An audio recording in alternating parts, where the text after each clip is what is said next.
getting a lung removed, you're like, can I survive? What's my life going to be like afterwards? So all these things are going through your mind of how good your quality of life's going to be after it.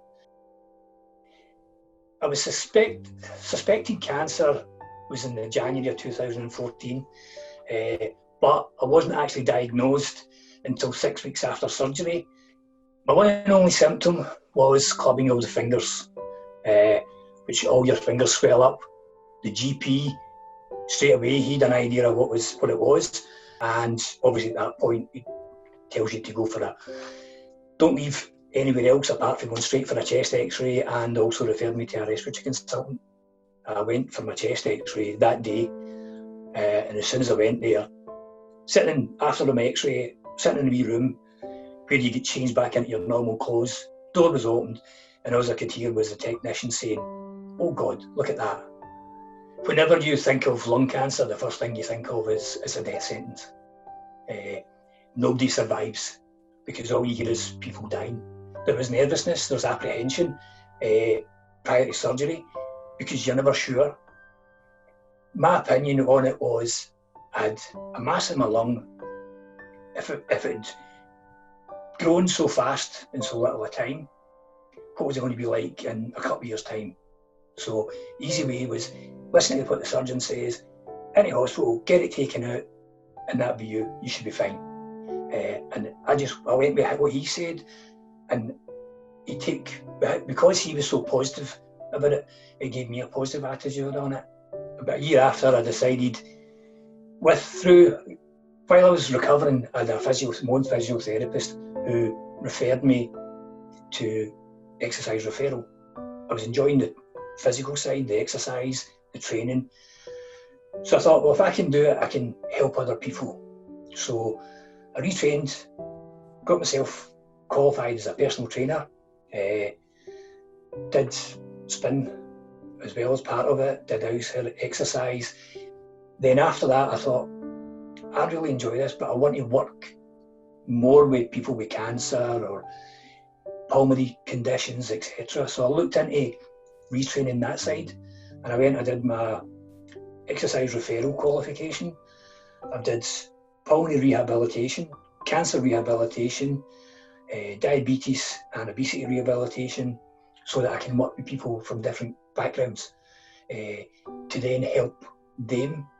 I was doing 7 spin classes in a week, as in teaching.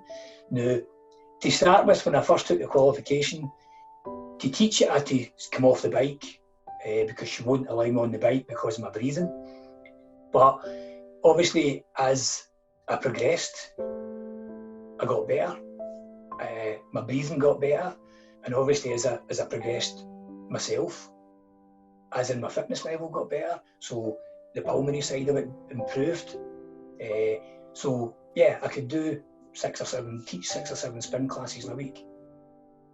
In November, 2 years ago, I started having breathing issues now. I was still training people, I was still doing stuff, but I knew my breathing was getting rather iffy. Back and forward to GPs, getting different inhalers, trying different inhalers to see if it would sort my breathing out. Wasn't working, nothing was working. It's always at the back of your mind that it comes back, and if it comes back, how will I react, or how will the body react?